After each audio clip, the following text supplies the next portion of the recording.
Stuart Baxter. With him is assistant coach Mr. Molefizeki. And without much ado, let me hand over to Coach Stuart Baxter while we are here. Thank you. Coach. Yeah, good morning everybody.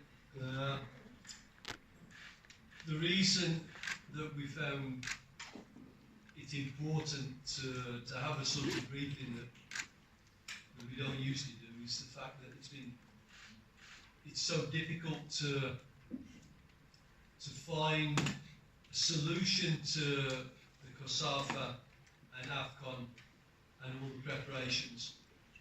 The challenge has always been, since I came, to make Cosafa a meaningful event and place it into a slot that adds value to the development programme.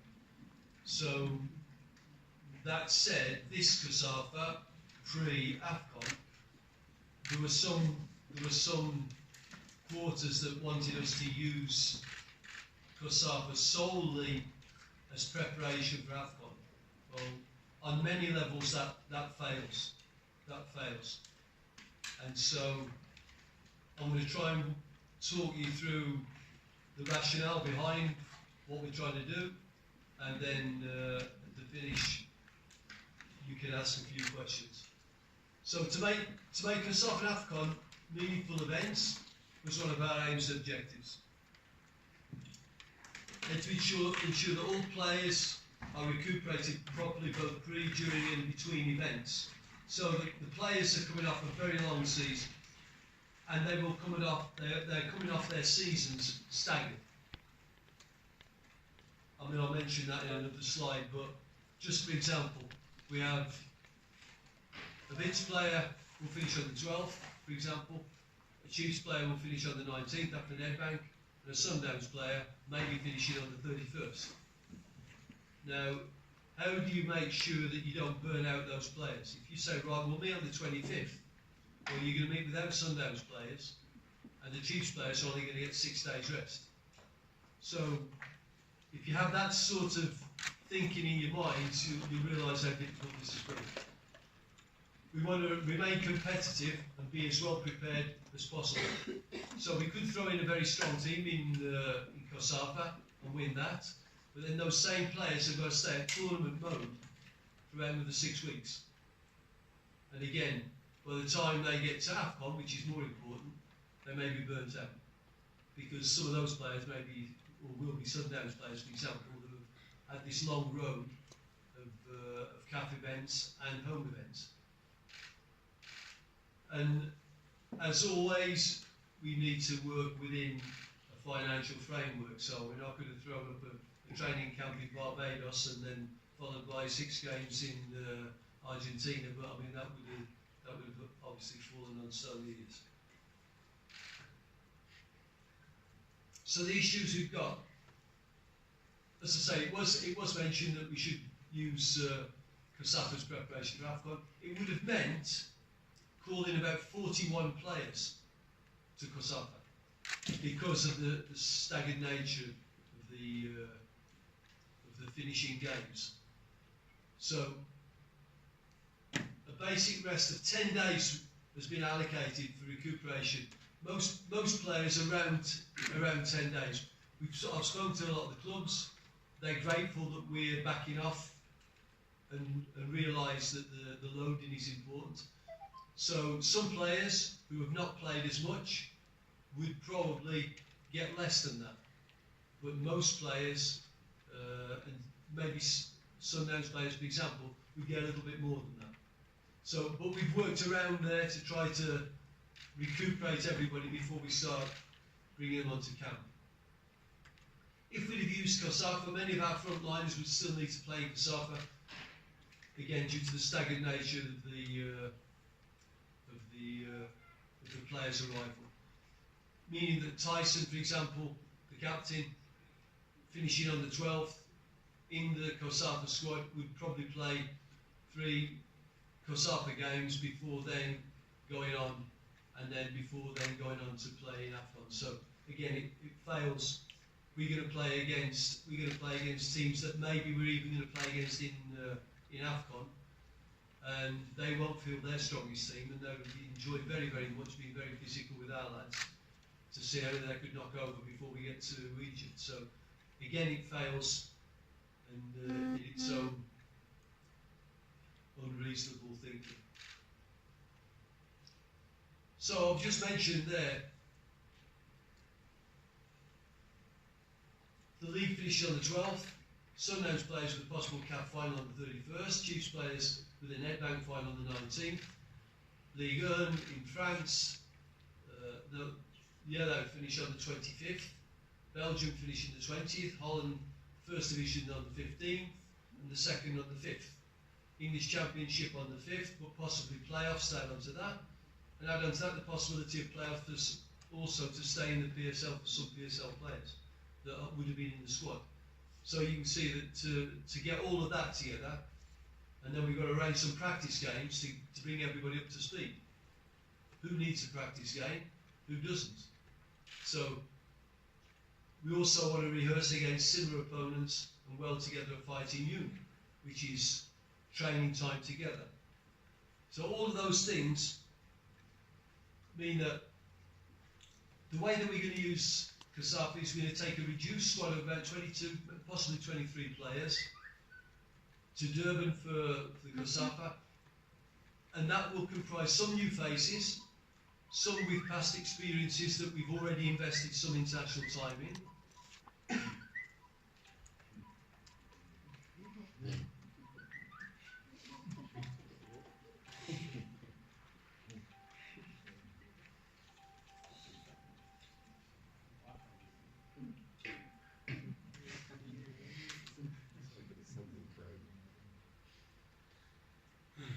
Okay, and we've tried to leave.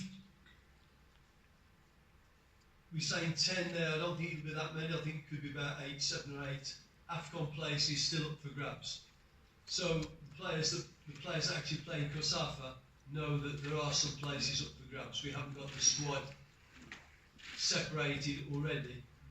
Some of the players that play in Cosafa have the possibility of making the AFCON squad. I'll take the first few days, and then I'll hand over to Malefi, again in terms of our continuity. We don't want to bring in a third or fourth coach and me and Malefi take this group and okay, Fred Bloggs, you can take the group, the Cosafa group, because we want that continuity. And we certainly want to allow some players to continue to gain international experience and others to gain match practice. Maybe you've been injured or maybe you've not been playing as much as you should have. In that case, even though you are a candidate for AFCON, we may give you a run in the Cosafa. At the same time, probably a few days later, we'll assemble an approximately 18-man strong squad in Joburg and await the late arrivals from France or from the eventual Sundowns final that we all hope that they make. We'll hopefully play one international friendly during the time that we've got that squad together. And before we leave that camp, and that will bring all the players up to speed, because the Cosafa group will be playing their games. Then we'll join the players that are selected from the Cosafa group together with the Joburg group, together with the late arrivals from, for example, France. Those will move on to Dubai for our heat acclimatisation and a dress rehearsal. While we're in Dubai, we will play Ghana, which will be the Western African opponent. And the heat acclimatisation, we've had a weather study done by Josh Smith, and we're going to go there. We've chosen Dubai because it's slightly warmer than Egypt. So when we drop into Egypt, if we can acclimatise in Dubai slightly higher, if we're smart and don't burn the players out training in the middle of the day, then Egypt will seem more comfortable than going straight from our temperatures here to the heat in Egypt. So again, that's acclimatised according to Josh Smith's weather strategy. We'll meet an opponent, Ghana, that is from the same region as Ivory Coast, and we'll use that time to train what-if scenarios and alternative systems. Because when we went to Tunisia to play Libya, we played with 3 centre-backs, and that has given us the option of playing with 3 centre-backs. If we play certain opponents, we may want to play with 3 centre-backs, but we don't want to go there and only have that. We've played before 4-3-3. We need to get all our best players on the field, and the 3 games will produce 3 different tactical pictures. So this time in Dubai will be vital for doing that sort of what-if scenario. What if you get a man sent off? What happens if they get a man sent off and we're chasing the game? How do we change? I want the players, when we get there, if we make a change from the bench, that they know exactly what's happening. So that will be valuable time there in Dubai. So when we arrive in Egypt, we need to polish an attitude of fear, no fear, and belief in ourselves. So I think that's a really important one. That's one that you guys can help with. That is one that we need to talk about our performances and the pathway and not the destination. So I find it strange when the team and myself and Cosafa have taken a bit of stick along the way, and in some quarters called incapable and useless, and then suddenly those same people, when we qualify, say now you must win it. Well, it's like driving around in your Volkswagen and you complain about it all day, and then when you take it to a Grand Prix, you say, now I've got to win. That doesn't make sense. What makes sense is that we learn from what happened in England. They've complained how good they are there for so long and why they don't win, and then suddenly, when they give up and say, well, no, actually we are not as good as we think, and I'm not saying that about us, I'm saying that the attitude was we must win at all costs all the time. When they said no, actually, Argentina are not so bad, and Germany are probably a lot further forward than France, are not too bad. But we've got a youngish team. Let's go out there and give it what we've got, and let's represent our country properly and concentrate on our performances. Suddenly they succeed. I think we can learn from that, because I think the attitude and the environment that our players get and how they feel about themselves is really important in their development and also in our ability to get results in AFCON. So we will be talking about performances and the pathway and not the destination. If we do that, then I think we'll reach a good destination.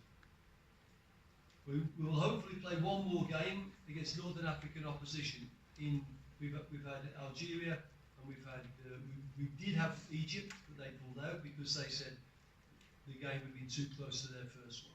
So Algeria and Tunisia are both options, and we want to play every player in the squad for 45 minutes. So we don't want a full game. We want everybody, as we approach the first game, up to speed. And again, when we put these games together, we want to adjust the tournament life. So we put them close together so we can train some of the strategies you're going to have on camp. Rapid briefing and debriefing, using Instat, that may be something we can speak about a bit later. They've semi-sponsored us, and we're grateful for that, and we'll be able to use that to monitor our players. Our recuperation and mental balance strategies need to be adjusted while we're on camp.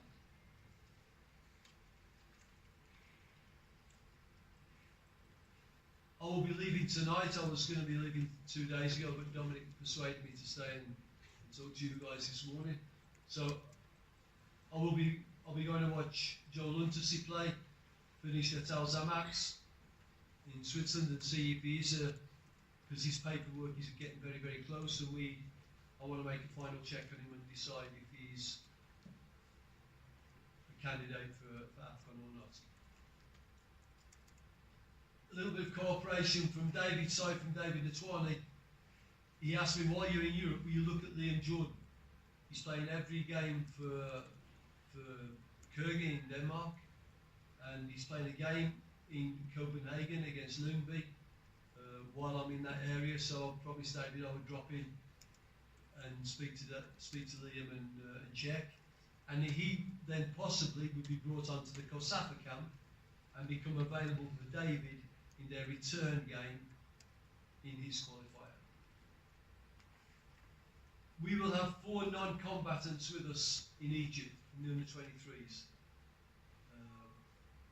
We're going to try and do that as well with the Cosafa group. That, for example, Liam and maybe other young players that we think maybe are not even on the radar for David, but we bring them in to give them that experience and to monitor them. So we're going to do that certainly with the. I mean, you can imagine your own candidates for that, but there'll be 4. There'll be 4 that we'll have with us, and that's to continue the development according to the Vision 2022.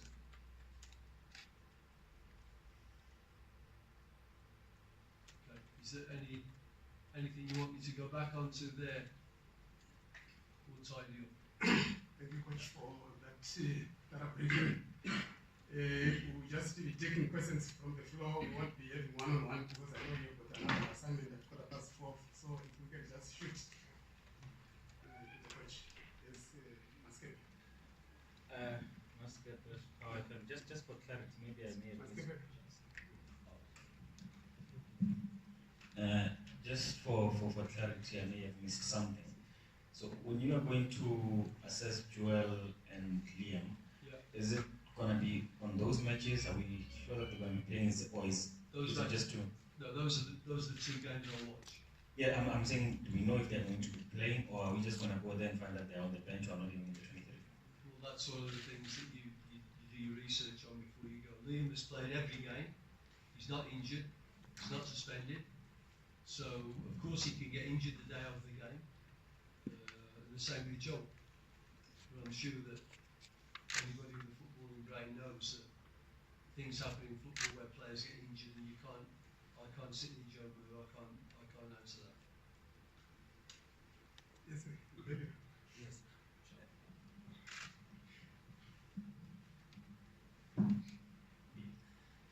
Coach, very from the SABC. The composition of your Cosafa squad. Yeah. Do you think it will also be made slightly difficult by the fact that under 23 will be in camp by the time? Yeah, look, if the 23s and the 20s weren't on camps, then that would be a very young Cosafa squad. We would pick a few of the best under 20s with the under 23s and support them with some players that, like we say, need an extra game to come up to speed, or we've played them and liked them before. So it's a good point because we don't have a free run at all the players. So the 23s, the 20s on camp. So those will be, as I say, it'll be some players, some younger players that we want to have a look at. There'll be some players that have played before that we say, well, let's take him and he can throw his hat in the ring for one of those spots on the AFCON camp. So it's a difficult squad to put together, but I think we've got a decent squad. I mean, I'm not going to name the squad now because there's so many games it would be futile. So it's been a difficult camp, and that has also been one of the main reasons it has been so difficult. Because we could have just said to David, you use it, David, with your 23s as preparation for your upcoming events. Okay. Let's make a follow-up check at this, right?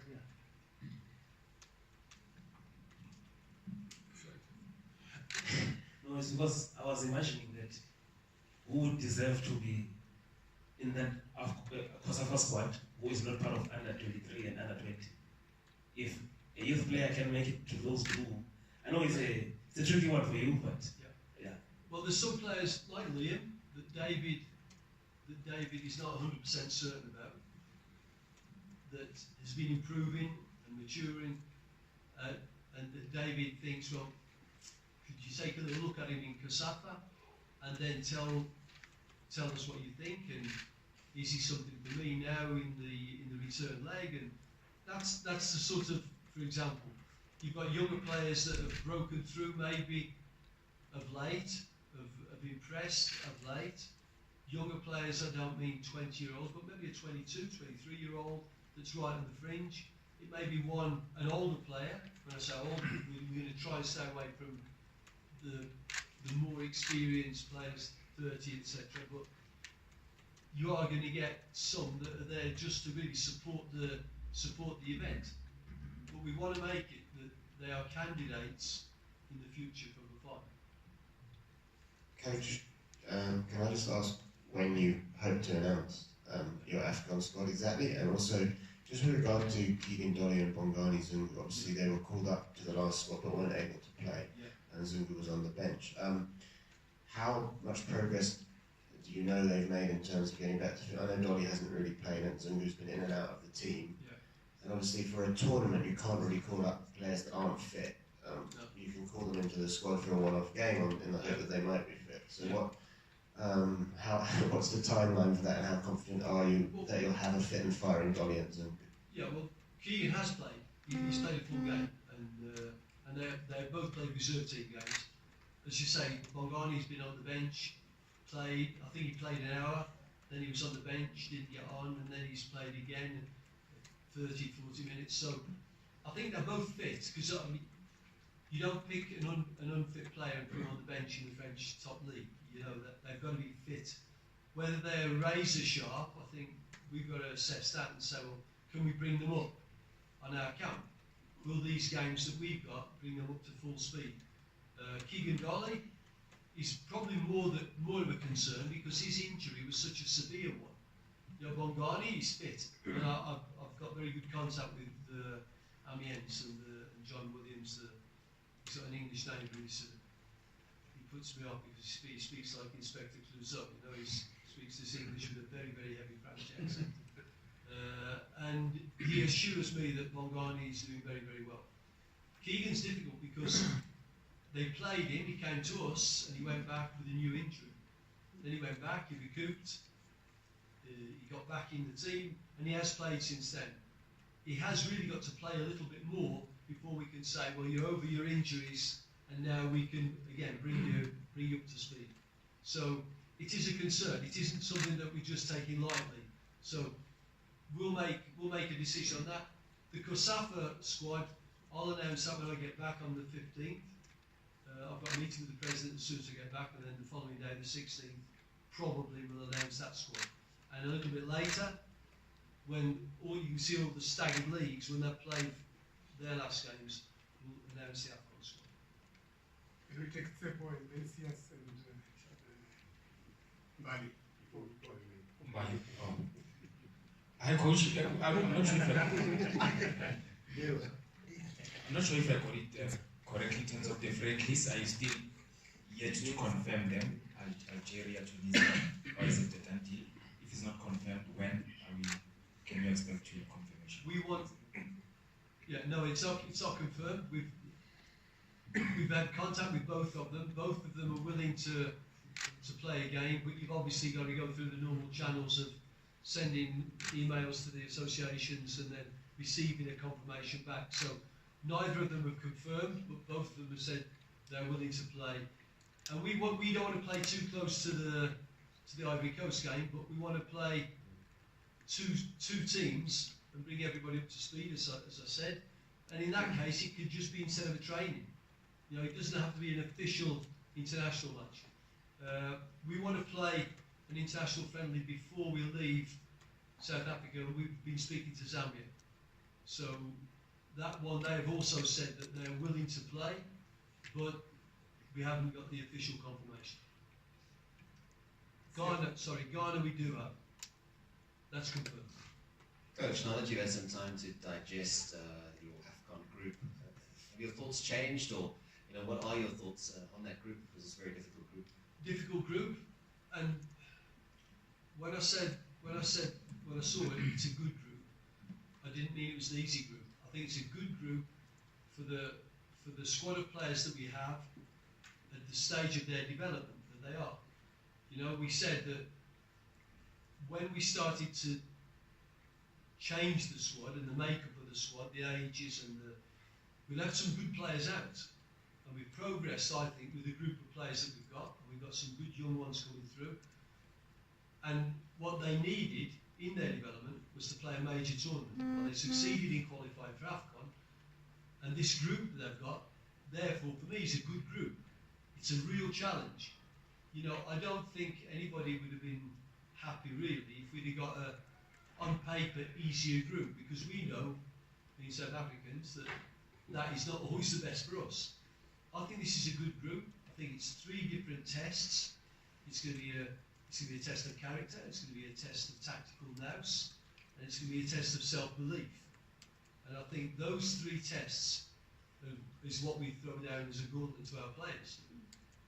I think if we can get past the group stages, and everybody calls it a group of death, and maybe it is, but the interesting thing is they're also calling it a group of death in Morocco and in the Ivory Coast. So they obviously think that we're not going to be an easy opponent. I think if we can get ourselves through the group stages, and if we think in that way, performance, not we must get through the group stages, I think we can be dangerous. So to answer your question, my opinion about the group has not changed, not since I saw it first. Okay. Okay. Sorry, short. Am I audible now? Yep. Mbali Sobi from KFM. Coach, a player like Pesitao is up for an accolade. I mean, in his first season in Europe. Having spoken or having been in touch maybe with his coach, what would you attribute his success in where he's playing currently? Because, look, players leave South Africa and they don't really find it easy to settle down, but Pesitao just left the season ago and look at what he's achieved. I mean, just by nomination in his first year there. Yeah. I've spoken to I've spoken to Chrissy Houghton, his manager in Brighton. And I was actually in Belgium and sat down with his coach and his general manager. And when Percy first went to Belgium, he was a bit flat, you know. It's like, excuse me, he couldn't make up his mind. It was great that he got a move to Brighton, but then been loaned out. It was a bit of an anticlimax, and they thought that, you know, he wasn't working hard enough. He needs to be more intense, and it took him a while to sort of get his head around that. Chris Houghton was showing me his stats in pressing. So he doesn't work hard enough in pressing. He's got to be sharper. He's got to use his speed also in that. And then the last time I spoke to Chris, he showed me stats, sent me a printout and said, that is how he's improved. So I think Percy has done a very good job of adapting. He's adapted to his new life as a professional there in that league on heavier pitches against bigger, less mobile opponents, and he's become, I think, more of a dangerous goal scorer than he was here. I think he was a good player here, and Pizzo worked very hard, I know, on his movement, and Percy would get into situations and miss too often. And I think the belief that he has now, because he's adapted and he's looked back at the challenges he faced and gone, yeah, I'm not bad now. And I think that's improved his confidence, which helps him in front of the goal. So I think it's been a bit of a snowball, but I think that's where it started. And Percy has just been he's been a good example. Let's say that. He's been a good example for South Africans going abroad. The challenges you'll have, and the attitude you're going to need to show. Yes. Coach, you mentioned previously the need or the desire to have a third technical staff member, a coach or scout, maybe Quentin Fortune. Is there an update on that? And also, I think last time after the group stage, after the draw, you mentioned that Kune may have started training, but I think a week or so ago, the coach, Chief, said 100% that he's not going to be at the AFCON. Have you had a chat with Ernst? Yeah, I'll take those in reverse order because I was at Naturena this week, and spoke to Ernst and the staff there, and they said that the training is going very, very slowly. It's not in the realms of possibility that he's going to be anywhere near fit, so that's discounted. I've been at a few of the clubs now, talking about our preparations, how long that we're going to be contemplating giving the players before calling up, etc. And so I've got a lot of good feedback from the clubs about what we're talking about here. The staff, well, we're talking about the actual coaching, the loading. We can manage that. The more important part was to get somebody that could partly be with the squad as, let's call it, player support, someone that could get around the players and ask them how you feeling, is the food okay, how's the family, that sort of thing, and be a scout. And Quinton would have been okay. Quinton can't do it. We contemplated someone like Mark Fish, for example, who's very well known. So afterwards, when we come back from AFCON, if he was to get on a plane and go and visit one of our young players playing, they'd know Mark Fish. So I think we need to, I've said this all along, we need to engage the players. We've had Aaron McQuaina in a more management role, trying to get our, I don't like using the word legends because it puts an undue pressure on people, but certainly our more successful, experienced players, to get them back into the system and say, what can you do for the game that gave you a very good living and made you famous in South Africa. So Mark, we contemplated. I've spoken to him.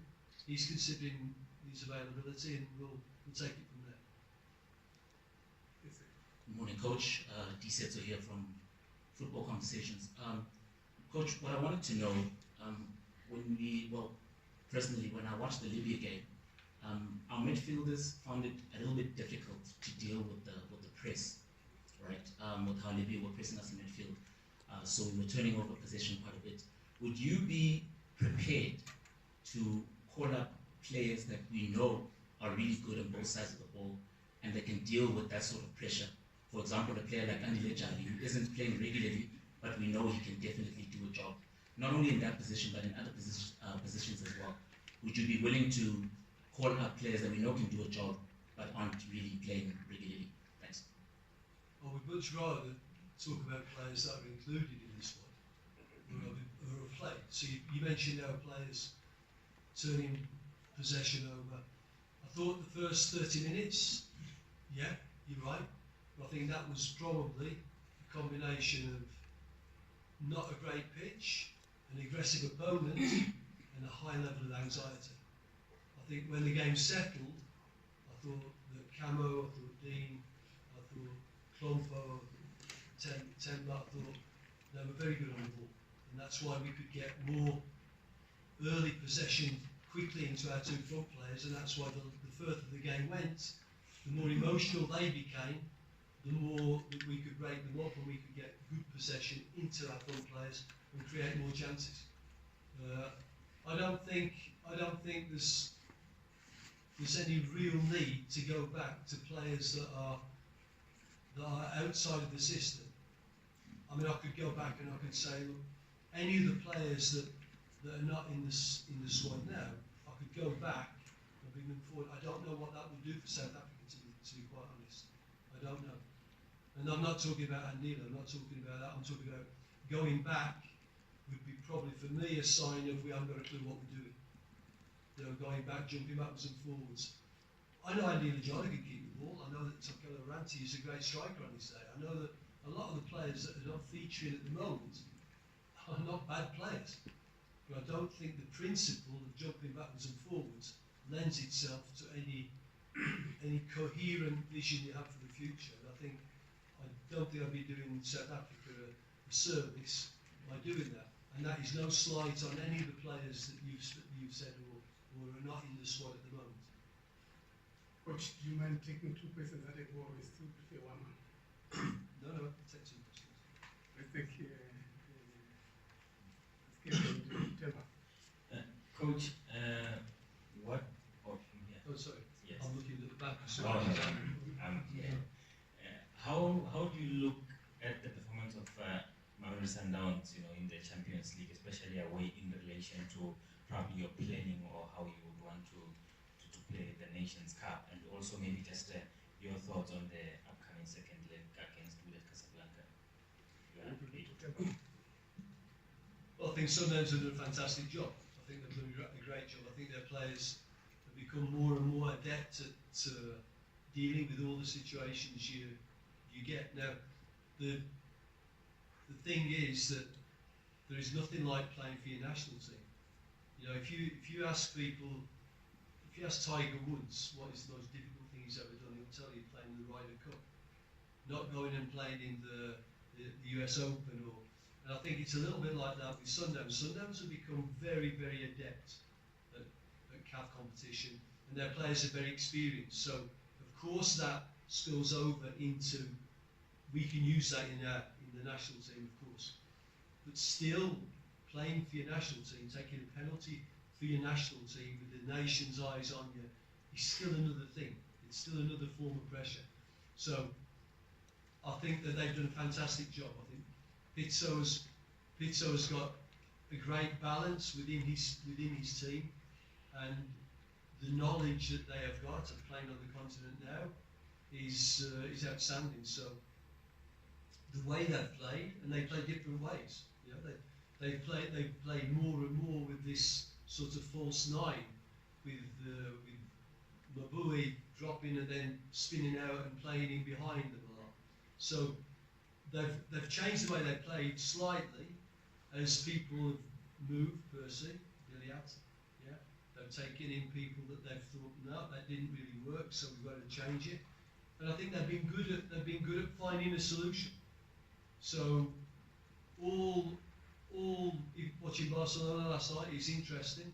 Watching Sundowns is interesting, and I don't think that we should copy anybody because we have different players. But I certainly think some of the principles of what they've done is something for the national team to learn from. Did he ask? Maybe thought on the On the upcoming game, well, I thought they did well in their game in Casablanca. I think the goal gave them a huge advantage going into this return game, and I think that Wydad they'll be very, very nervous about how they should approach the game, because I think they know that if you sit and try and park the bus for 90 minutes, Sundowns have got the individual players that can unlock you. They can play. Now, if they're going to come out and go gung-ho and try and get a goal and put pressure, I doubt it. But I think they will find it hugely difficult. And I expect Sundowns to go through. It won't help us a lot if they do, because it makes that equation there even more bloody difficult. But I do certainly wish Pizzo and his boys all the best and hope they go through. Joseph from Sports.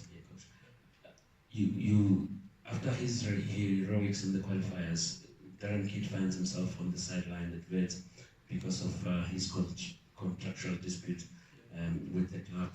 Where does that put you, knowing very well that Kone is out and then Darren finds himself within the situation that is at? And have you spoken to Coach Gavin or any of the Wits officials regarding this matter as you are building up to the AFCON? Well, I was going to say, we were talking about that just before we came in, and the reason was because I was at Bits yesterday, speaking to Gavin, speaking to Darren. I'm not that concerned. If it was a centre back or a striker, I think you're concerned, because what actually goes on in the legs and the muscle cells of a striker, you can only do by replicating that on the field. Everything that the goalkeeper goes through, he does it in training, really. He makes saves. The sharpness is there. It doesn't get sharper with the game. What I said to Darren was, if you tell me that you're a little bit nervous because you haven't played games, and only you can tell me that, then maybe Cosafa is something that you should have a couple of games and get back up to speed. But for me, if I'm looking at a goalkeeper, he should be in training as sharp as he is in a game. And if you can't look back at the Tunisia camp, the game against Libya, and remember how well you played, you know, then your confidence is quite brittle. So for me, it shouldn't be a problem if Darren looks at it in the correct way. But I don't know how he is as a person, so no, I need to be playing, I need one more game. Well, okay, maybe we include him in Cosafa. But it isn't a perfect situation, but I understand all parties because I spoke to them, and I understand that it's not an easy one. But it's not an easy one for us either now with Darren not playing. We'll take the last three questions, Mark, Chad, and we'll take four. Because we still want to ask. Yes. We take five questions. We'll take 5 questions. Stuart, with what you see as papers, I think it's not the first time we've heard they're almost there. Can you just explain, is it a very complicated process? Why does it take so long? And is there any concern with, as good as he might be, bringing someone in at this late stage for a major tournament with it being disruptive? Yeah. And is Cosafa a chance for that as well? I mean, I don't know if you can maybe play there. And also with Lars, you had a look at him in Libya. Yeah. Is there maybe, I don't know how much you saw of him or what you thought of him, would you have another look at him in Cosafa as well?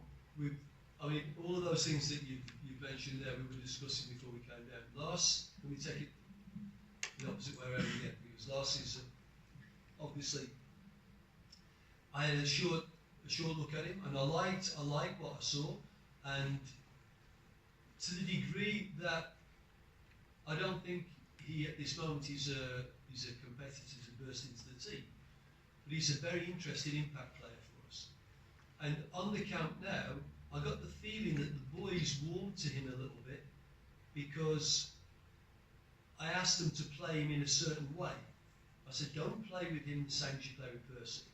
He can't do that. I said, but do play with him the same way as you play with a big striker who wants to manhandle that centre-back. And we played a practice game, and they played a ball down the channel, and Butler was coming out, and he was very comfortable, and suddenly Lars just ran straight over him, knocked the ball, and smashed it in the top corner from about 20 yards. And I saw all the lads look at each other, as if to say, hey, we could use that. You know, we could use that. So our approach to Lars has to be correct, otherwise he's worthless for us.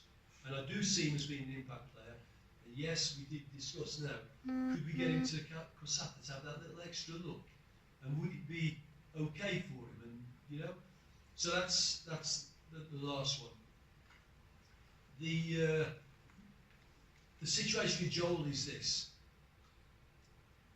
We thought it would be a simple process because he was born here. But he was born here to parents that weren't South African and who were not on, let's say, the optimal visas at that time. They were working and they didn't have a permanent residency, they didn't have South African ID, which makes the whole situation a little bit more complicated because either they have to seek or Joel then has to go the long way around. And he's already played for the Swiss under-21s, so it makes it a bit of an issue.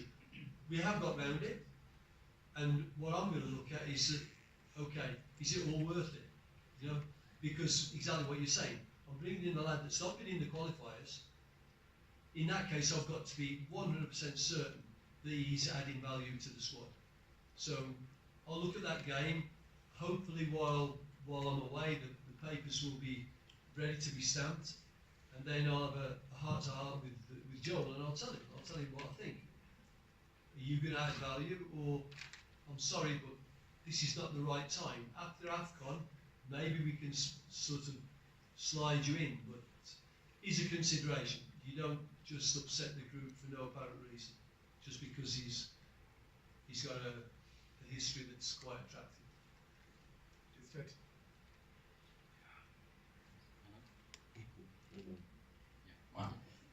It's Chair from Kickoff Coach. Just some off-the-field stuff regarding, I know you touched on the cycling at Libya game and bringing in potentially Mark Fish who has some sort of influence off the field.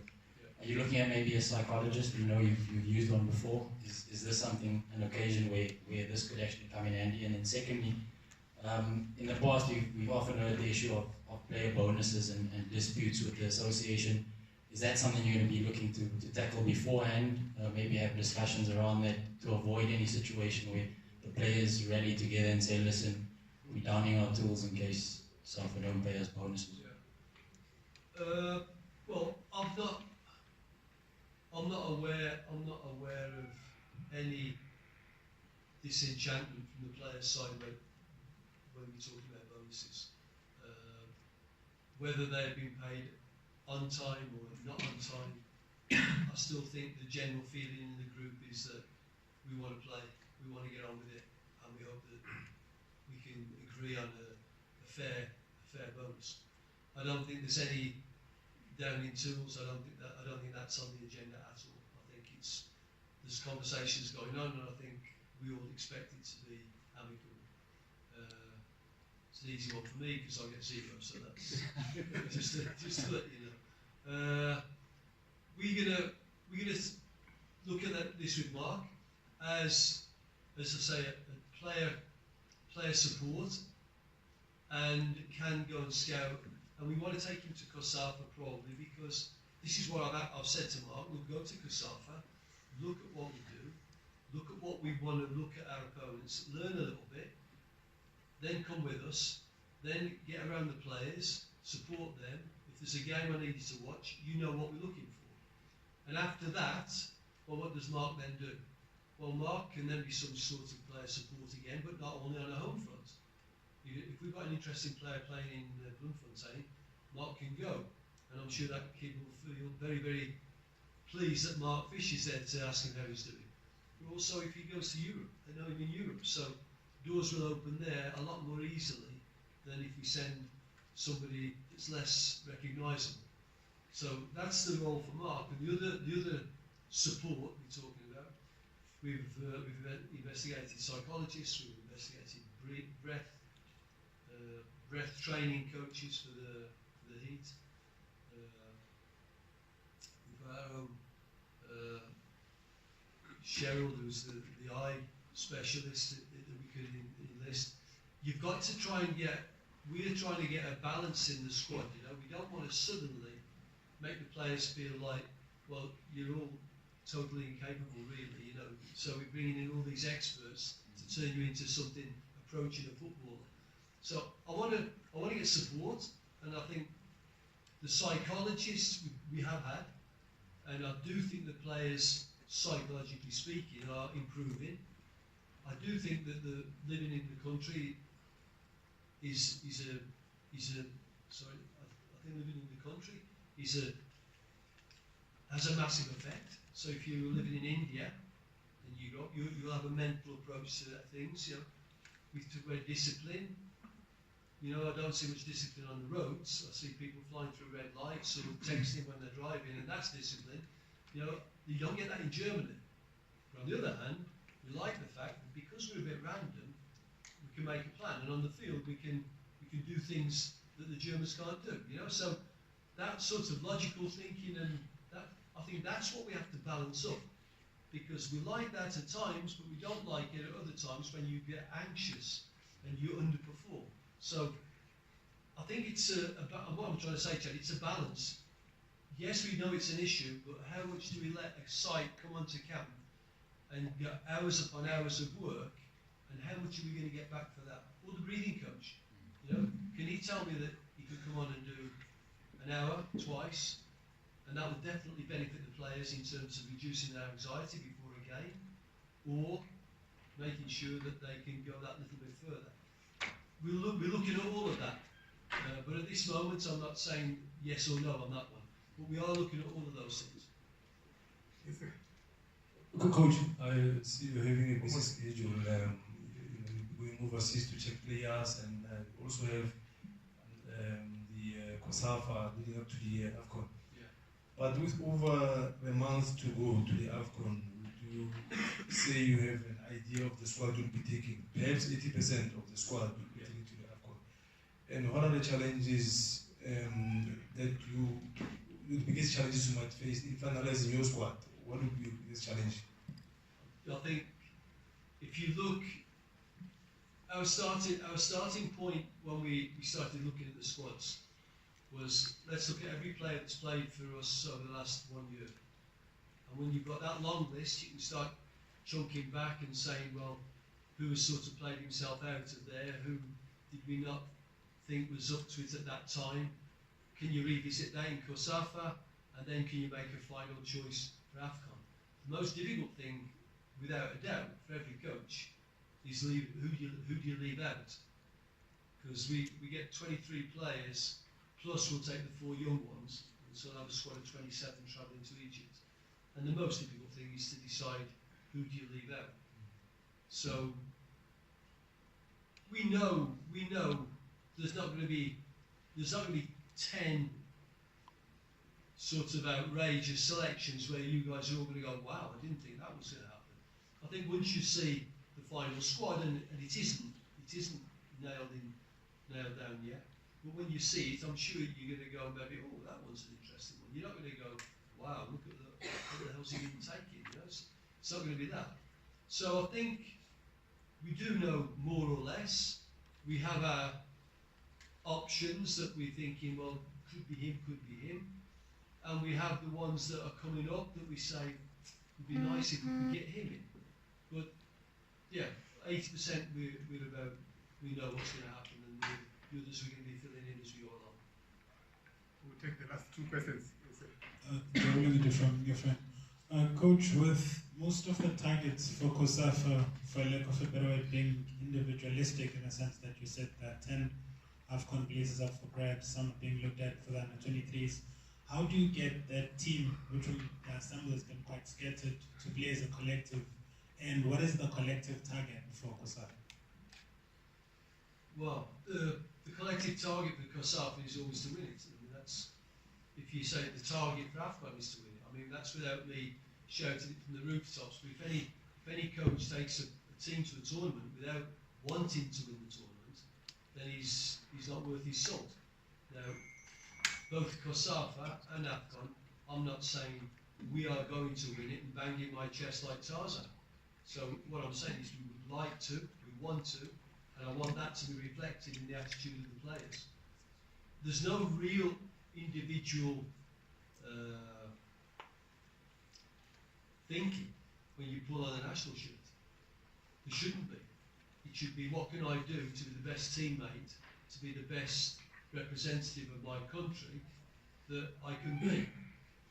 It's land, get to know your the players you're playing with as quickly as possible, understand your job as quickly as possible, and then give a performance. And that's why I think it just gets in the way by saying, well, we must win it, or we must go to the semis, or we must do this. Let the performances take us where it takes us. Concentrate on your performance. Play well, understand your role, be a good teammate, give it everything you've got, don't leave anything out there, and let's see where that takes us. I think both Cosafa and AFCON, if we can have that attitude, I think we've got 2 squads that can do well for us. Let's take the last question.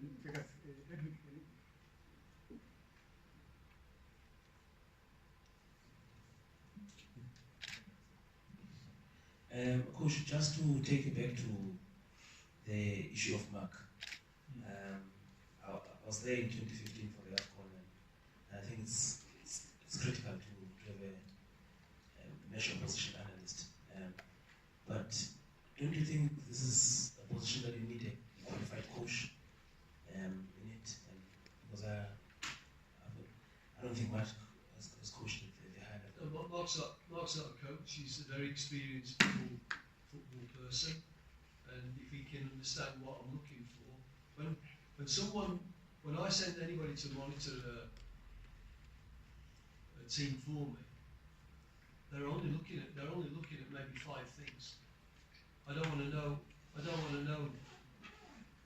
how the left back laces his boots. You know, those details we don't need, because what we need to know is, how do they attack on transition? How do they attack when we are compact and they've got to break us down? What is their preference? How do they defend on transition? How do they defend when we have the ball with our goalkeeper and they have their team organised? That is all I need to know.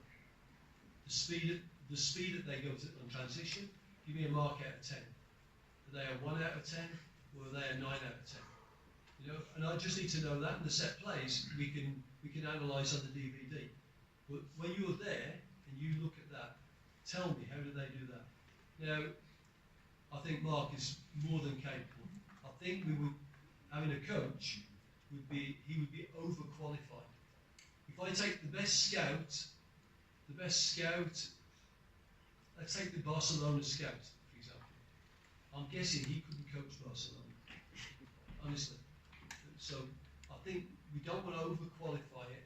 And the other thing is, I don't have to go to a coach and say, listen, will you go and scout for me? Because I would find that a little bit embarrassing, to be honest. And the coach would maybe go, let me see, go stuff yourself. You know, I don't want to get that conversation, you know, so I think Mark can do a good job there, because he can fill 2 roles, but he does need to know what we need. I understand your question, Billy, I understand it really well, but I just think in my position, if someone came to me and said, when I was at Chiefs, will you go and scout our opponents in Madagascar? I would feel a little bit, can't you get someone else to do that? Because I think I'm overqualified. And I think the coach, if I put that to the PSL coach, you know, if I went to Rulani and said, Rulani, look, you know, I'm sure he wouldn't say it straight out, but he's still, hey, I've done enough to warrant not needing to go and scout for you now, mate. So I understand exactly what you're saying. I'm not trying to be flippant when I answer it like that, but you know, I think Mark, if he knows what we want, I think he can do it. And I think at the same time, there would be, I think, a little bit of friction on one side of it if we went to an overqualified person. Thank you, Coach. Thank you, Coach Zeki. Thank you, ladies and gentlemen, for coming. Something dividing the country. Thank you.